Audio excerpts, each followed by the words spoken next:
외국의 어떤 이야기입니다. 한국식으로 바꿔서 말씀드릴게요. 한 할아버지가 있습니다. 이분은 조용한 걸 좋아하시는 분이에요. 이 할아버지에게 고민이 있습니다. 할아버지는 조용한 걸 좋아하는데 아이들이 자기 집 앞에 모여서 몇 시간씩 떠드는 거예요. 애들이 안 왔으면 좋겠는데 어떻게 해야 될지 모르겠어요. 할아버지가 밖에 나가서 아이들에게 말합니다. 얘들아, 고맙다. 내가 혼자 되게 외로운데 너희가 이렇게 와가지고 얘기를 나누고 있으니까 내가 너무 좋구나. 감사의 표시로 5,000원씩 줄게. 이러면서 이제 또 와서 여기서 얘기 나눠주면 좋겠다. 그러면서 5,000원씩 줬어요.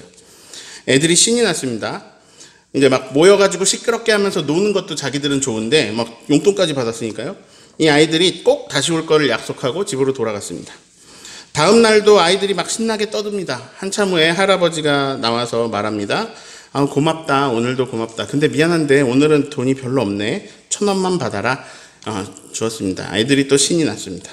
할아버지는 그렇게 500원을 주고 200원을 주고 100원을 주었습니다. 그리고 이제 다음 날은 돈이 없어서 못 주겠다 이렇게 말하려고 하고 있는데 거기서 좀 애들을 주도하는 아이가 100원을 받으면서 말합니다. 야, 가자. 이 돈 받고는 못 오겠다. 우리가 여기서 100원 받으려고 몇 시간을 떠들어야 되냐? 이러고 이제 가버렸습니다. 아이들은 다른 곳으로 가버렸고 할아버지는 조용한 시간을 보내게 되었습니다. 자, 당연한 것 아니야 은혜였소. 오늘 설교 제목으로 잡았는데요. 송경민 목사님이 쓰신 곡 은혜라는 찬양의 가사입니다. 제가 좋아하는 선배 목사님이 이런 말씀을 하셨어요. 감사의 반대말이 뭘까요? 감사의 반대말, 불평, 불만 이런 거겠지만 사실 감사의 반대말을 당연이라고 해도 됩니다. 자, 돈 주는 것이 반복되니까 떠드는 아이들이 돈 받는 거를 당연하게 여기기 시작했습니다. 당연하게 생각했는데 돈이 줄어드니까 화가 났습니다. 자, 여기서 중요한 건 반복입니다. 반복은 당연히 여기게 만드는 힘이 있습니다. 1,000원이 급한 사람한테 누가 5,000원을 준다면 그 사람은 굉장히 고마워할 겁니다. 그런데 매일매일 5,000원을 주면 어느 날 그것을 당연히 자기가 받아야 할 거라고 생각하게 될 겁니다. 사람은 참 신기합니다. 한 번 주면 고마운데요. 반복해서 주면 그럼 더 고마운 거 아닌가요? 그런데 사람은 한 번 주면 고마워하는데요. 반복해서 주면 고마워하지 않습니다. 그리고 그 반복이 끊기면 여태까지 받은 것에 대해서 감사하는 게 아니라 화를 냅니다. 분노합니다. 제 여동생이 제주도에 이사를 왔어요. 그 집에 갔더니 제 동생이 조카에게 밥을 차려주더라고요. 막 정성을 다해 차려주고 아이들은 맛있게 잘 먹었습니다. 근데 거기서 저는 제 어린 시절을 보았습니다. 나의 엄마가 되었을 때부터 엄마가 돌아가시기까지 엄마는 그 긴 시간을 저에게 밥을 차려주셨습니다. 저는 시간이 되면 제 앞에 차려지는 밥을 먹었습니다. 수없이 많은 밥을 먹었습니다. 그때 저에겐 밥이 보였습니다. 저는 배가 고팠고 밥이 눈앞에 있었고 저는 신나게 먹었습니다. 그런데 동생네 갔는데 밥이 보이는 게 아니라 밥을 차려주고 있는 동생이 보이더라고요. 그 한 끼에 쏟아내는 정성이 보이더라고요. 그러더니 돌아가신 엄마가 보입니다. 나는 내 관심사인 밥만 보았는데 그 수많은 밥을 차리신 엄마가 보입니다. 얼마나 많은 시간을, 얼마나 많은 정성을 한 끼 한 끼 나에게 쏟으셨을까? 나에겐 그게 왜 그렇게 너무 당연했을까? 중학생이 되어서 아버지 가게에 나가보았습니다. 아버지가 일을 안 시키셨는데 저는 해보고 싶었습니다. 1시간 일하고 일은 일대로 망쳐놓고 녹초가 되었습니다. 힘들어서 아버지 가게 다시는 가고 싶지 않았습니다. 아버지는 그 일을 무척 성실하게 하셨습니다. 그 덕에 한 번도 굶지 않았습니다. 제 친구들 중에 몇 명은 학교 준비물을 막 사오지 못했는데 저는 한 번도 돈이 없어서 준비물을 못 산 적이 없습니다. 저는 일을 안 했는데요. 저한테 늘 돈이 주어졌습니다. 제가 용돈을 막 그렇게 너무 많이 쓰진 않았는데요. 그렇다고 용돈이 없어서 굶거나 버스비가 없어서 걸어온 적은 없습니다. 저는 일도 안 하는데요. 매일 먹었고 매일 마셨고 매일 필요한 모든 것을 받았습니다. 그리고 저에게 그게 당연했습니다. 그냥 음식은 당연히 나오는 거고요. 용돈은 뭐 자연스럽게 당연히 채워지는 거였습니다. 대학 등록금을 아버지가 내주셨거든요. 저에겐 그게 너무 당연한 일이었습니다. 끝없이 반복되는 채워짐, 이거는 그걸 당연한 것이 되게 했습니다. 근데 학자금 대출 받는 사람들도 있더라고요. 저는 가난이 뭔지 모르고 자랐습니다. 그런데 대학에 가보니까 가난한 친구들이 있더라고요. 실제로 굶더라고요. 하루에 2끼만 먹고요. 그것도 라면으로 때울 때가 많았습니다. 충격이었습니다. 밥을 못 먹는다고? 아니, 학생식당 돈가스가 1,700원인데 이걸 못 사 먹는다고? 충격이었습니다. 밥은 당연히 먹는 거 아니야? 또 다른 친구는 막 돌아다니고 있습니다. 뭐 하냐고 했더니 병 줍는데요. 동네에 막 돌아다니면서 병을 줍더라고요. 그리고 그 병을 이제 슈퍼에다 주고 고추장으로 바꿔옵니다. 그 친구 자취방에 갔는데 밥을 먹을 거냐고 하더라고요. 근데 딱 밥하고 고추장만 있었습니다. 그 친구가 말해요. 3일 동안 고추장만 먹었어. 근데 그걸 하나도 아까워하지 않고 저를 주려고 하더라고요. 저는 그 당시에 일주일에 5만 원을 용돈으로 받았습니다. 그런데 저에겐 기숙사 식권도 있었어요. 저는 좀 넉넉한 대학생이었습니다. 그래서 제 삶에서 그건 다 당연한 거였습니다. 그런데 그 당연한 것은 농구를 4시간 해도 더 뛸 체력이 있었던 당시 제가 1시간도 못하고 녹초가 되어버린 그 일을 아버지가 수십 년을 해오셨기 때문에 당연한 겁니다. 즉, 아버지의 엄청난 노동이 저를 당연히 밥 먹고, 당연히 옷 입고, 당연히 기숙사비 내고, 당연히 등록금 내고, 당연히 용돈 쓰게 하였습니다. 그런데 저에겐 아버지는 그렇게 일하시는 게 당연했습니다. 어느 날부터 어머니도 일을 하셨습니다. 저의 그 당연한 생활을 이어가게 하시려고 어머니는 주부의 일도 하시면서 돈 버는 일도 하셨습니다. 어머니는 많이 피곤해 하셨지만 저의 밥은 한 번도 소홀함이 없게 당연하게 차려졌습니다. 누나와 제가 고등학교를 다닐 때는 하루에 도시락을 4개를 싸셨습니다. 새벽에 일어나서 도시락 싸시고 우리를 깨우십니다. 누나랑 저랑 학교 보내고 또 출근해서 어머니 일하시고 또 제가 독서실에서 새벽 2시에 돌아오면 거실에 앉아서 꾸벅꾸벅 졸고 계십니다. 매일 제가 들어온 걸 보고 저에게 인사하고 방으로 들어가서 주무셨어요. 그리고 자고 일어나면 또 도시락 2개가 싸져 있고 아침밥이 차려져 있고 그래요. 그 와중에 엄마가 깨우는 게 왜 그렇게 싫었을까요? 그걸 그렇게 고마워하지 않았습니다. 당연한 거니까요. 저는 제가 시간이 허락될 때는 우리 교회에 오신 분이 교회 언덕을 내려가실 때까지 제가 교회 마당에 서 있습니다. 경험하신 분들이 계실 거예요. 제가 인사하는 거죠. 왜냐? 제가 집에서 나올 때 저희 어머니는 문 앞까지 나와서요. 제가 눈에서 사라질 때까지 서 계십니다. 제가 쳐다보면 웃으면서 손을 흔들어 주셨고요. 어느 날 친구랑 헤어지는데 얘가 안녕 잘 가 그러더니 들어가 버리는 거예요. 이상했습니다. 이상하다. 내가 사라질 때까지 저기 서서 나한테 인사해야 되는데. 아니에요. 그냥 인사하고 들어간 거 잘한 일이에요. 좋은 일이에요. 이상한 일도 아니고요. 근데 저는 그게 이상했습니다. 당연한 일이 일어나지 않고 변수가 생겼거든요. 저는 요즘 의도적으로 마당에 끝까지 서 있지 않고 들어올 때가 있습니다. 아, 내가 인사가 과할 수 있구나. 아, 성도님들이 이렇게 생각하시겠다. 아니, 아까 인사를 했는데 왜 4번째 인사를 하고 있는 거야? 결국 차 창문을 내리고 언덕을 내려가면서 저에게 인사를 해야 끝나니까 피곤하시겠다. 이런 생각이 들었습니다. 어느 목사님이 저에게 그러셨어요. 인사 6번째야.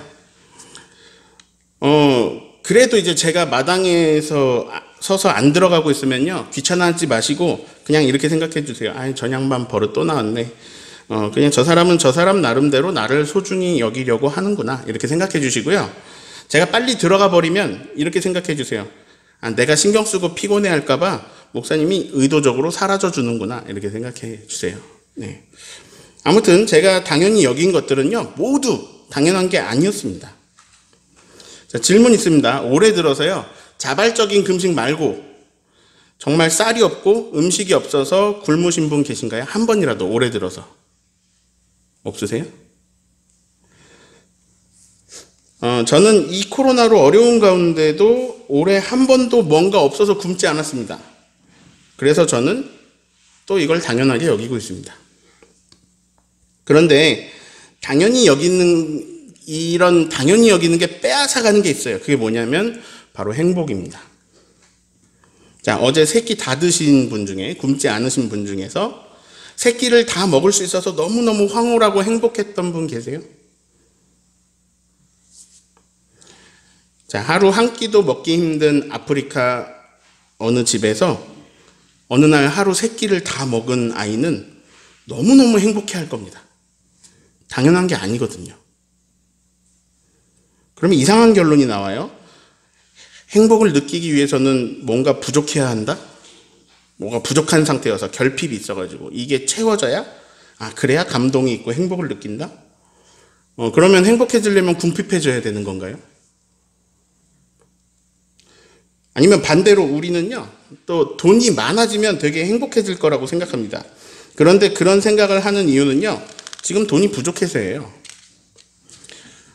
진짜로 돈이 많아지면, 우리는 부자들의 세계를 모르잖아요. 근데 진짜 부자들은 이래요. 아무리 돈을 써도요, 계속 재산이 늘어요. 예를 들어서 내가 하루에 5천만 원씩 매일 써도 하루에 1억씩 재산이 늘어나고 있기 때문에 결국 내 재산은 계속 늘어요. 자, 이 정도의 진짜 부자가 되면 삶의 여러 영역에 상당히 많은 것들이 다 당연해집니다. 다 당연해져요. 한 끼에 25만 원짜리 식사를 하는데 뭐 별로 당연한 거라서 별 감흥이 없습니다. 나의 일식 셰프가 따로 있고 또 중식 셰프가 따로 있고 뭐 양식 셰프가 따로 있어도 뭐 이거 당연한 겁니다. 그러면 부자가 되면 다 모든 게 당연해져 버려서 행복을 못 느낄까요? 아니요. 다들 아시겠지만 답은 감사에 있습니다. 감사하면 빈부에 상관없이 행복을 느낍니다. 예. 고마운 감정, 되게 고마운 감정. 이 감사의 마음은요, 상대방에게도 되게 좋은 마음을 주거든요. 근데 나에게도 좋은 마음을 줍니다. 그 감사는 언제 할 수 있느냐? 당연하게 생각하지 않을 때 감사할 수 있습니다. 추수감사주일입니다. 일부러 몇 주 전부터 이 찬양을 계속 불렀습니다. 당연한 게 아니라 은혜였소. 우리가 감사하는 삶을 살려면요, 제일 먼저 해야 되는 것이 당연한 게 아닌 걸 깨닫는 거거든요. 제가 당연하게 여기면서 편하게, 막 물질적으로, 정서적으로, 안정적으로 살아온 것이 아버지가 저에게 엄청난 희생을 해서, 그리고 어머니가 저에게 엄청난 희생을 해서 일어난 일이거든요. 이게 당연한 게 아닌 것을 알 때 저는 아버지에게, 어머니에게 감사한 마음을 가지게 됩니다. 그런데 제가 이걸 진심으로 감사하면요, 엄마도 아빠도 흡족해 하십니다. 저를 기다리다가 새벽 2시에 저한테 잘 자 이 한마디 하려고, 저 잘 들어오는 거 보려고 그렇게 저를 기다리고 안방에 들어가시는 것이 당연한 게 아닌 걸 알게 되면, 제가 그걸 알게 되면 저는 감사한 마음을 가지게 됩니다. 제가 감사하는 마음을 가지는 걸 보시면 어머니는 후회 안 하실 것 같아요. 저한테 인사하고 주무신 그 세월을. 이 제단 앞에 여러분이 헌물해 주신 열매들이 있습니다. 무슨 말 할지 아시죠? 당연히 열리는 게 아닙니다. 이 열매는 당연히 맺어지는 게 아닙니다. 네, 우리에게 주어지는 모든 건요, 당연히 주어지는 게 아닙니다. 저는 오늘 4가지를 감사하자고 할 건데요. 자, 첫 번째를 따라해 봅시다. 우리에게 주신 것을 감사하자. 자, 아까 이야기 나눈 수많은 당연히 여기던 것들 중에요, 밥을 예로 들겠습니다. 밥. 첫 번째는 주신 걸 감사. 그러니까 이제 밥을 감사하는 겁니다. 자, 나에게 밥을 주셨습니다. 감사합니다. 이 밥은 당연히 주어지는 게 아닙니다. 저에게 이 너무 소중한 밥을 주시니 감사합니다. 자, 첫 번째, 우리에게 주신 것을 감사했습니다. 자, 두 번째 감사할 것을 따라 합니다. 이거 좀 어려운데요. 우리에게 주신 것을 주시는 존재에게 감사하자. 우리에게 주신 것을 주시는 존재에게 감사하자. 쉬운 말로 할게요. 전에는 밥이 보였습니다. 이 밥을 당연히 여기지 않고 밥에 감사할 수 있으면 훌륭하죠. 그런데 이제는 밥을 주고 있는 동생이 보입니다. 밥을 차려주신 엄마가 보입니다. 자, 주신 것을 감사하는 것에 넘어서 이제는 그 주신 것을 주시는 존재에게 감사해야 됩니다. 추수한 열매에 감사해야 되고요. 이 열매를 주시는 존재, 하나님께 감사해야 합니다. 네. 자, 여태까지 나눈 얘기 요약할게요. 밥을 당연히 여겼는데, 그러다가, 밥에 대해서 감사하게 되고, 근데 밥만 보이다가 밥을 차려주는 엄마까지 봤는데요. 밥을 차려주는 엄마를 보다가 또 무언가를 봐야 됩니다. 여기를 봐야 됩니다. 자, 세 번째 감사할 게 무엇인지 여러분이 찾을 수 있게 질문을 던지겠습니다. 제 동생은 왜 제 조카들에게 정성껏 밥을 차려줬을까요? 저희 엄마는 왜 저에게 그렇게 수많은 밥을 매번 정성껏 차려주셨을까요? 답은 두 글자입니다. 사로 시작하고 랑으로 끝나는 두 글자입니다. 사랑입니다. 사랑해서 그렇게 하셨습니다. 하루 3번 이상 수십 년, 제가 3번 넘게 먹었어요. 하루 3번 이상 수십 년을 밥 차려주는 거 쉬운 일 아닙니다. 예. 그런데 그렇게 어려운 일을 해내는 부모님들이 많으세요. 아니, 어떻게 그렇게 어려운 일을 그렇게 지속적으로 그렇게 오래 하실까요? 사랑하기 때문입니다. 제가 여러 교회를 거쳐왔는데요. 어느 교회든, 지나온 어느 교회든 집사님, 권사님들이 다 똑같은 말씀을 하세요. 남이 차려주는 밥이 제일 맛있다. 네. 더 직설적으로 말씀드릴게요. 나 밥 차리기 싫다. 네. 남이 해주면 무조건 땡큐다. 네. 무조건 맛있다. 혹여 내가 음식 솜씨가 더 좋아도 나는 밥하는 거 귀찮고 남이 해주는 게 제일 좋다. 그게 제일 맛있다. 네. 이 말을 모든 교회에서 다 하셨어요. 근데 왜 그렇게 싫은 일을, 왜 그 귀찮은 일을 어떻게 그렇게 지속적으로, 어떻게 그렇게 오래, 막 그렇게 콧노래를 부르며 하실 수 있냐고요. 사랑하기 때문입니다.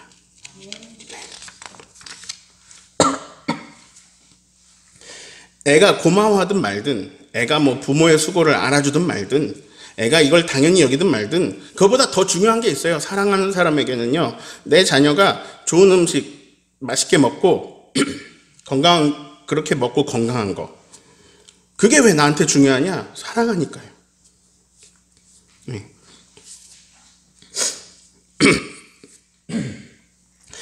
지금 우리는 모두 숨을 쉬고 있는데요. 오늘 숨 쉬는 거를 고마워하든 말든, 당연히 여기든 말든, 하나님 우리에게 숨 쉴 수 있게 하십니다. 하나님은요, 너무너무 중요한 거, 너무너무 소중한 건요, 지천에 널리고 깔리게 주셨습니다. 당연히 여기든 말든, 고마워하든 말든, 뭐 꼭 필요한 건 너무너무 흔하게 많이 주셨습니다. 그래서 우리는 이 방에서도 숨을 쉬고, 저 방에서도 숨을 쉬고, 밖에 나가서도 숨을 쉽니다. 어딜 가나 다 숨을 쉬게 해놓으셨어요. 이게 반복해서 계속 주어집니다. 우리는 이걸 당연히 여깁니다. 근데 바로 알 수 있어요. 우리가 마시는 공기하고 다이아몬드하고 뭐가 더 중요해요? 바로 알 수 있어요. 근데 그거 당연히 여기든 말든 하나님은 주십니다. 사랑하시거든요. 하나님은요, 우리가 감사하길 원하십니다. 왜냐하면요, 제가 당연히 여기고 살 때보다 감사하면서 살 때가 제가 더 행복하거든요. 제가 감사의 마음으로 행복해 할 수 있도록 하나님은 우리가 감사하기를 원하십니다. 저 행복하라고요. 하나님은 우리가 하나님의 사랑을 알기를 바라십니다.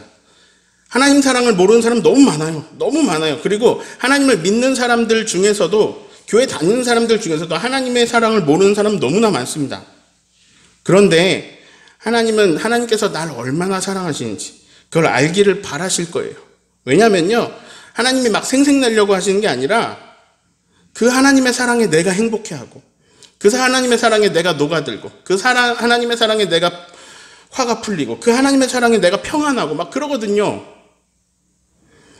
내가 하나님 사랑 때문에 행복해지거든요. 하나님이 날 너무너무 사랑하시는 걸 진심으로 느끼게 되면, 그게 진실로 믿어지면 사실 되게 많은 부분이 해결됩니다. 그리고요, 진짜로 감사하게 되고 진짜로 행복하게 됩니다. 그 사랑을 알고 그 사랑을 매일 경험하고 느끼고 매일 그 말씀을 들으면요, 행복해지는 1번 습관, 제가 화장실에 붙여놓은, 내가 너를 사랑한다, 내가 너를 기뻐한다. 그 음성을 들어야 돼요. 자, 그래서 세 번째는 뭐냐? 나에게 주신 것을 감사하고 주신 것을 주신 존재에게 감사하는데, 세 번째는 주신 것을 주신 존재의 사랑에 감사하는 겁니다. 나에게 쏟아져 내려오는 사랑에 감사하는 겁니다. 그래서 이거를 이제 추수감사주일에 대입해서 말해볼까요? 좀 보시면서 이해를 하시면 되겠습니다. 앞에 귤이 있습니다. 귤이 있어요. 귤이 보입니다. 당연히 귤이네요. 당연히 귤이죠. 끝. 이게 1번입니다. 앞에 귤이 있습니다. 근데 조금 더 성숙하면 이 귤에 감사합니다. 귤이 너무 감사해요. 끝. 이게 2번입니다. 3번은요, 귤을 봅니다. 근데 귤이 있어서 감사하고, 이 귤을 주신 존재, 귤을 주신 하나님께 감사를 합니다.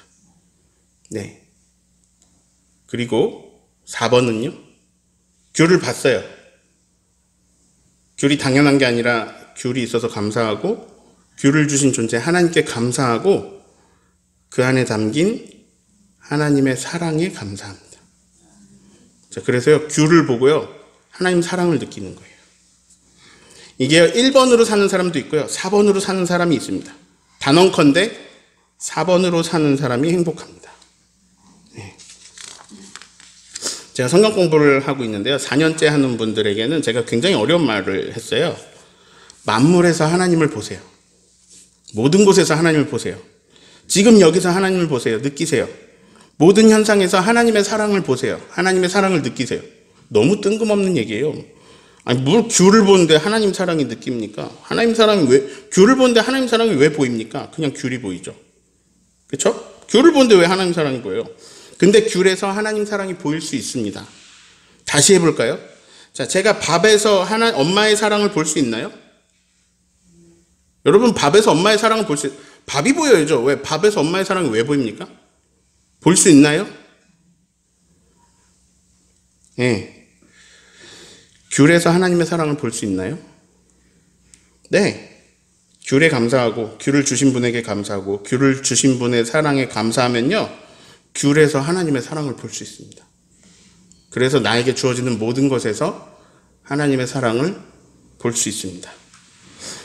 자, 귤이요, 하나님 우리 사랑하셔서 맛있게 먹으라고 매해 지속적으로 주고 계신 생명체인데요, 지금 여기 있습니다. 이게 매해 생기니까요, 당연하기도 하고요, 이거 제주도에서 흔하잖아요. 네, 근데 이게 당연한 게 아니라 은혜입니다. 자, 마지막 4번째 감사할 걸 말씀드릴게요. 첫 번째 주신 것, 두 번째 존재, 세 번째 사랑. 그 주신 것 사랑. 4번째 감사할 걸 말씀드릴게요.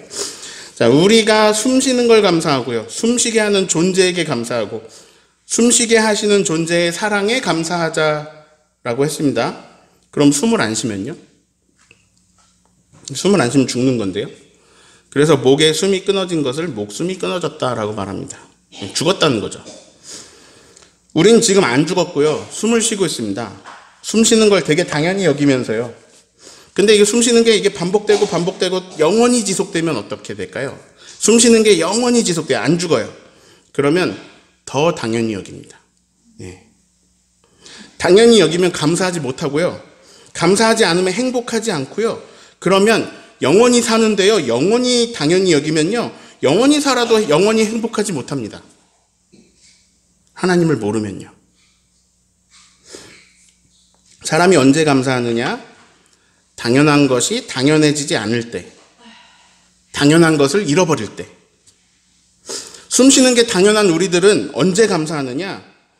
숨 쉬지 않음이 있다는 것을 알 때, 우리에게 숨 쉬지 않는 순간이 온다는 걸 알 때, 죽음이라는 게 있으며 그게 나에게 올 것이라는 걸 알 때, 그거 내 거라는 걸 알 때,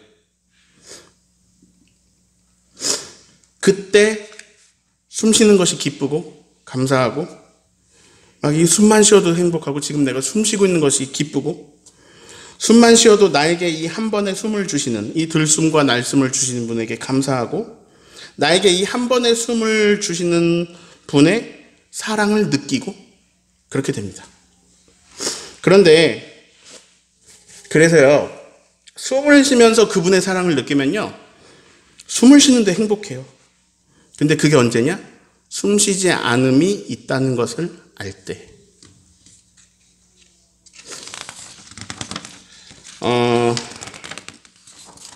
그런데요, 이제 숨 쉬지 않는 게 나한테 반드시 온다는 걸 아는 상황 속에서 거기서 더 기쁜 게 있습니다. 그게 뭐냐면요, 그 죽음을 통과해서 영원히 살게 된다는 것을 알게 될 때입니다. 몸의 부활과 영생을 믿게 될 때입니다. 몸이 다시 사는 것과 몸의 부활과 영원히 사는 것을 믿사옵나이다. 영생을 믿게 될 때입니다. 이걸 진짜로 믿게 될 때요. 그냥 입으로 말할 때 말고요. 진짜로 알게 되고 믿게 될 때. 에이, 그런 게 어디 있습니까? 부활이 어디 있고 영생이 어디 있습니까? 있어요. 자, 여러분 지금 숨 쉬고요. 여러분 지금 생명 왜 있습니까? 왜 살아 계십니까? 왜 생명이 있습니까? 되게 간단해요. 하나님이 주셔서요. 자, 지금 생명이 있는 건 믿으면서 또 생명이 있을 거라는 건 왜 못 믿고 왜 부정하시나요? 사실 이거 지금 생명이 없으면요, 지금 생명이 있는 것도 사실 믿을 수 있는 건 아니에요. 근데 생명이 있으니까 알잖아요. 믿잖아요. 있잖아요. 이 생명이 하나님 주심이 있어요. 하나님이 죽음을 잠시 주십니다. 과정이죠. 영생 속에 있는 과정. 더 건강한 몸, 더 강한 몸, 좋은 부활의 몸을 입는 과정. 그 죽음이 있어서 다행입니다. 그 죽음이 있어서 생명을 당연시 여기지 않을 수 있는 지점이 있네요. 그 지점 때문에 나에게 생명 주시는 존재에 대해 알게 되고 고민하게 되고, 아, 이거 생명 그냥 주어진 게 아니구나 알게 되고, 하나님 알게 되고, 그분의 존재에 대해 알게 되고, 그리고 나에게 생명 주시는 존재의 사랑에 대해서 알 수 있게 되네요. 영원히 당연히 여기면서 영원히 행복을 모르고 살 뻔했는데 죽음이 있어서 생명에 감사하게 되고, 생명을 주시는 존재에게 감사하게 되고, 그 생명을 주시는 존재가 나를 얼마나 사랑하시는지 감사하면서 살게 되네요. 영원히. 죽음을 알기 때문에 영생이 얼마나 귀한 것인지 알게 되고, 죽음이 모르면 영생이 별로 귀하지 않습니다. 영원히 영생이 당연한 건데요.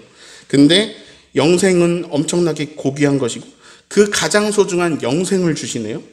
이게 네 번째입니다. 우리에게 가장 소중한 영원한 생명을 주시는 겁니다. 오늘 주시는 말씀 요한복음 3장 16절을 읽습니다. 하나님이 세상을 이처럼 사랑하사 자를 주셨으니 이는 그를 믿는 자마다 멸망하지 않고 안 믿어질 수 있습니다. 왜 말도 안 돼요. 나 같은 자에게 왜 영생을 주십니까? 내가 뭐라고 나 같은 자에게 왜 영생을 주십니까? 되게 간단해요. 말씀에 답이 있네요. 사랑하셔서예요. 사랑하셔서. 별 이유가 없습니다. 다른 이유는 없어요. 사랑하셔서 밥도 주고, 사랑하셔서 귤도 주고, 사랑하셔서 영원한 생명까지 주세요. 근데 이게 당연한 게 아니에요. 내가 당연하게 여기면서 영원히 살 수 있게 하시기 위해서 엄청난 희생이 있었어요. 예수 그리스도의 십자가 희생입니다. 왜 예수님이 십자가에 돌아가셨을까요? 답은 두 글자예요. 사로 시작하고 랑으로 끝나요. 사랑하시기 때문입니다. 말씀 같이 읽겠습니다. 우리가 아직 죄인 되었을 때에 그리스도께서 우리를 위하여 죽으심으로 하나님께서 우리에 대한 자기의 사랑을 확증하셨느니라. 예수님의 십자가 죽음은요, 하나님께서 우리에 대한 자기 사랑을 확증하신 일입니다. 하나님 우리를 사랑하십니다. 그래서 막 주세요. 막 이것도 주고 저것도 주세요. 주고 또 주세요. 막 반복해서 주세요. 지속해서 주세요. 연속해서 주세요. 막 당연히 여기고 그래도 또 주세요. 이거 주시고 저거 주시고 또 주시고 또 주시다가 막 너무 주고 싶어서 주시다 제일 좋은 거 영원한 생명마저 주고 싶으셔가지고요. 예수님도 보내주셨어요. 하나님 예수님 사랑하거든요. 이는 내가 사랑하는 아들, 내가 기뻐하는 자다. 하나님 예수님 사랑하는데요. 근데 우리한테 사랑하셔서 주고 싶으셔서 예수님 보내주셨어요. 이유가 되게 간단해요. 우리를 사랑하셔서입니다. 세상을 사랑하셔서입니다. 별다른 이유 없어요. 그게 다예요. 사랑하십니다. 영원한 생명 주고 싶으셨어요. 그래서 영원한 생명 속에 영원한 감격으로 영원한 감동으로 행복하게 해주고 싶으셨어요. 사랑하면 그래요. 행복하게 해주고 싶어요. 사랑하면 행복하게 해주고 싶어요. 하나님 우리 행복하게 해주고 싶어 하셔서 영원한 생명 주십니다. 그리고 하나님은 그 영원한 생명 가운데 영원히 무료하고 당연히 여기고 그렇게 살지 않고 행복하게 영원히 살게 해주시려고요. 하나님께서 감사를 알게 하십니다. 그리고 하나님께서 그 사랑을 알게 하십니다. 근데 감사는 우리만 행복하게 되는 일이 아니에요. 우리가 감사할 때 하나님도 행복하십니다. 우리는 생명을 누리며 생명에 감사하고요. 생명 주시는 존재에게 감사하고요. 생명 주시는 하나님의 사랑에 감사하게 됩니다. 영원한 생명 주시는 하나님 사랑에 우리는 감사하게 됩니다. 예, 그 감사가 우리를 행복하게 하고요. 그래서 우리는 영원히 행복할 수 있습니다. 이 어마어마한 사랑 안에서 행복을 느끼면서 은혜에 감사하는 저와 여러분 되시기를 예수님의 이름으로 축원합니다.